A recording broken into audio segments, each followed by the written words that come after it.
Dear friends, मैं Bittu Tiwari. Friends, आप सभी का हमारे यूट्यूब चैनल पे स्वागत है। इससे पहले यदि आप हमारे चैनल पे नए हैं तो हमारे चैनल को सब्सक्राइब कर लीजिए ताकि हमारे द्वारा दी जाने वाली नए नए वीडियो की नोटिफिकेशन आप तक सबसे पहले पहुंच सके। आज का जो हमारा टॉपिक है वो यहाँ पे हम बात करेंगे कि जो आपके CSIR UGC नेट के जो एप्लीकेशन फॉर्म है वो आपके 3 दिसंबर से स्टार्ट हो चुके हैं। ठीक है, तो ये मान के चलिए कि जो आपका ड्यूरेशन है एप्लीकेशन फॉर्म को फिल करने का, नियरली आपको 1 मंथ का टाइम दिया जा रहा है। ठीक है, तो यहाँ पे जैसा कि कल आपको जो है 3 दिसंबर देखने को मिला और वहाँ से आपके जो फॉर्म है वो स्टार्ट हो चुके हैं। फॉर्म को आप भर सकते हैं। ठीक है, और यहाँ पे जो एग्ज़ाम डेट है वो 3 डेट आई है, 29 जनवरी को, 5 फरवरी को और 6 फरवरी को। ठीक है, तो जिसके अकॉर्डिंग होगा वो चीज़ें डिसाइड आपको एडमिट कार्ड के अंदर देखने को मिलेगी। फिलहाल आपको जो है टिप्स कुछ देने वाले हैं कि जो आप CSIR नेट के अंदर यूज करते हुए अपना जो अच्छा रैंक है, अच्छा स्कोर आप ले सकते हैं।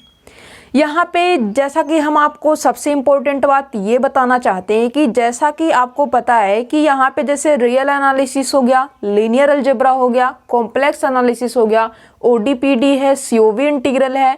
ठीक है, ये सारे जो टॉपिक है, रिंग थ्योरी, फील्ड थ्योरी, ये जो आपके टॉपिक्स हैं, इन टॉपिक्स में जहाँ पे आपको कोई कन्फ्यूजन नहीं नज़र आती, क्या है, जहाँ पे आपको कोई कन्फ्यूजन नज़र नहीं आती, तो इस टाइप से जो है आपको पता है कि कहाँ से आपको कोई प्रॉब्लम नहीं आएगी।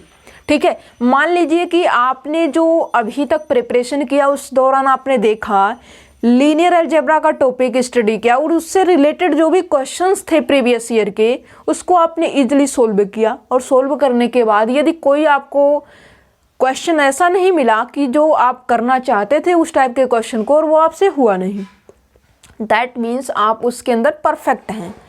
तो आपको जो चीज़ें समझ में आती है, अब आपको एग्ज़ाम के दौरान क्या है, एग्ज़ाम जैसे जैसे आपको नियरर मिलेगा वैसे वैसे आपकी जो माइंड है वो वर्क करना भी स्टॉप कर देता है। ठीक है, तो यहाँ पे हम आपको यही सजेशन करेंगे कि जो चीज़ें आपको अच्छे से समझ में आती है उसी चीज़ का आप रिवीजन करें। क्या है, उसी चीज़ का रिवीजन करें और शार्ट नोट बनाएं।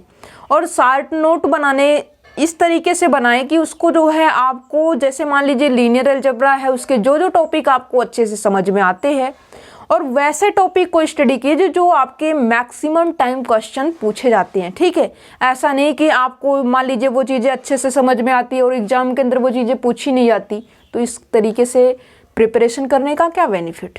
ठीक है, तो आप वो चीज़ें जैसे कि मान लीजिए लीनियर अलजेब्रा के अंदर हम बात करें जो आपका क्वाड्रेटिक फॉर्म है, श्योर है कि यहाँ से क्वेश्चन पुटअप किए जाते हैं क्वाड्रेटिक फॉर्म में, चाहे वो आपसे पॉजिटिव डेफिनेट मतलब डेफिनेटनेस के बारे में पूछ लिया जाए, या फिर डेफिनेटनेस के रेंज के बारे में, या फिर डायगोनलाइजिबिलिटी के बारे में आपसे जो है पूछा जा सकता है क्वेश्चन। फिर इनर प्रोडक्ट स्पेस से होता है, मेट्रिक स्पेस से क्वेश्चन होते हैं आपके। फिर आपके लीनियर ट्रांसफॉर्मेशन से भी क्वेश्चन कभी कभी पूछ लिए जाते हैं। और लीनियर ट्रांसफॉर्मेशन में जैसे कि बेसिस की हेल्प से आपको मैट्रिक्स की कंस्ट्रक्शन, क्या है, बेसिस की हेल्प से आपको मैट्रिक्स की कंस्ट्रक्शन या फिर लीनियर ट्रांसफॉर्मेशन की कंस्ट्रक्शन, मैक्सिमम तो आपको जो है लीनियर ट्रांसफॉर्मेशन और बेसिस की हेल्प से आपको मैट्रिक्स और लीनियर ट्रांसफॉर्मेशन देखने को मिलता है। फिर आपको वेक्टर स्पेस में आ जाते हैं, मैक्सिमम बहुत कम ही मान के चलिए वेक्टर स्पेस से। फिर आपका मैट्रिक स्पेस में तो वही चीज़ कि कोई सेट है वो मैट्रिक स्पेस बनेगा या नहीं, सिर्फ इससे ही रिलेटेड क्वेश्चन पूछे जाते हैं। फिर रियल एनालिसिस में आप आ जाइए, काउंटेबल अनकाउंटेबल से क्वेश्चन आपके पूछे जाते हैं। फिर सीक्वेंस सीरीज हो गया, एब्सोलूट कन्वर्जेंट हो गया, कन्वर्जेंट हो गया, कंडीशनली कन्वर्जेंट हो गया, फिर आपका यूनिफॉर्म कन्वर्जेंट हो गया, बाउंडेड वेरिएशन हो गया। ठीक है, तो इस तरीके से जो क्वेश्चन होते हैं, और इम्प्रॉपर इंटीग्रल हो गया, तो यहाँ से मैक्सिमम क्वेश्चन आपके पूछे जाते हैं। तो आप फिक्स्ड टॉपिक को उठाइए। क्या है, अब आपके पास कोई भी टाइम नहीं है तो आपको वैसा करना है कि जो कि आपको जो भी करना, आप ये मान के चलिए कि जो भी करना है इसी बार करना, मतलब वही चीज़ हो गई, करो या मरो। ठीक है, आप ये डिसाइड कर लीजिए कि मुझे यही चीज़ करना है। क्या है, यही चीज़ करना है। दैट मीन्स ये जो है अभी से अपने माइंड के अंदर जिस तरीके से अपने आप माइंड को वर्क करने के लिए पुश करेंगे उसी तरीके से ही आपका माइंड वर्क करेगा।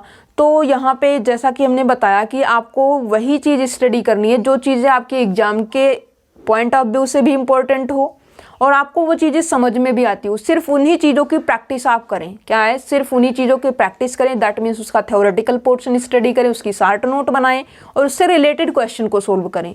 ठीक है, तो ये 3 आपको करना होगा काम। फिर आपके पास जैसे कि किसी भी ईयर की टेस्ट सीरीज, मतलब किसी से आपने यदि ज्वाइन किया है तो टेस्ट सीरीज जो है आप अच्छे से उसको प्रिपेयर कीजिए।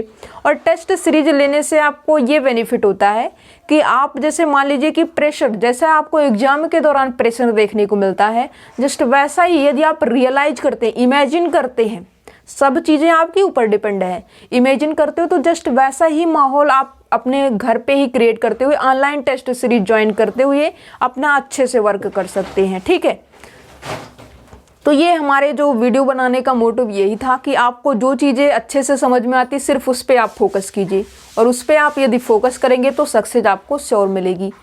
Okay, thank you friends.